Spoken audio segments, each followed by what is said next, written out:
తెలంగాణలో బంద్ కొనసాగుతోంది. డిపోలకి బస్సులు పరిమితమయ్యాయి. దీంతో ప్రయాణికులు తీవ్ర ఇబ్బందులు పడుతున్నారు. బంద్కు బీసీ సంఘాలు పిలుపునిచ్చారు. బంద్కు అన్ని రాజకీయ పార్టీల మద్దతు ఇచ్చాయి. బస్సు డిపోల దగ్గర నేతలు ఆందోళనలు చేపట్టారు. బీసీలకు 42% రిజర్వేషన్లు అమలు చేయాలని డిమాండ్ చేస్తున్నారు నేతలు. హైదరాబాద్ లోనూ ఇదే పరిస్థితి కొనసాగుతోంది.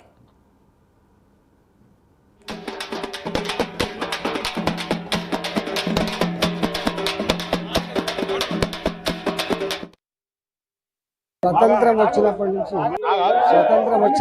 ఇప్పటి వరకు తెలంగాణ అణగారిన వర్గాలకు నిలయమని చెప్తుంటారు.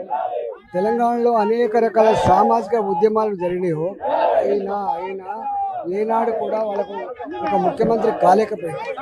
ఇవాళ స్థానిక సంస్థల ఎన్నికల్లో 42% రిజర్వేషన్ ఇస్తామని చెప్పినటువంటి ప్రభుత్వం ఇవాళ కోర్టుల నేపథ్యంతో రకరకాల పద్ధతులు ఏదైతే ఇవాళ ఆపే ప్రయత్నం చేస్తున్నారు.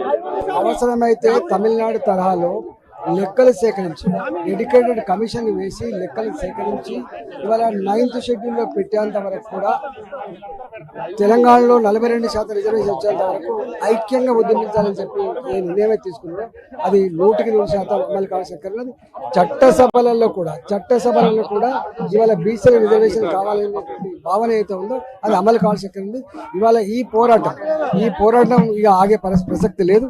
ఇది గ్రామ స్థాయి నుంచి మొదలుపెట్టి ఇవాళ పట్టణ స్థాయి ఇవాళ ఈ వర్గాలన్నీ కూడా నిజమే కదా 42% రిజర్వేషన్ ఇస్తా అని చెప్పారు కాబట్టి ఎవరు తిరిగి వ్యతిరేకమన్నారు. అన్ని పార్టీలు మద్దతు ఇచ్చినప్పుడు అన్ని పార్టీలు తీర్మానం చేసినప్పుడు ఇది అమలు కావాల్సినటువంటి భావన మాత్రం బలంగా ముందుకు వస్తా ఉంది. ఈరోజు తెలంగాణ వ్యాప్తంగా ఏ బంద్కు అయితే పిలిపించినారో దీనికి ఒక బీసీలు మాత్రమే కాదు అన్ని వర్గాలు పార్టీల పరంగా ఈ పిలుపును ఇచ్చినాయి కాబట్టి ఇలా 100% అన్ని వర్గాలపై నిజమే కదా తెలంగాణలో బీసీలకు ఇన్నాళ్ళుగా అన్యాయం జరిగింది. ఈ అన్యాయం సరిచేయాల్సిన బాధ్యత ఉందనే ఫీలింగ్ బలంగా ఉంది.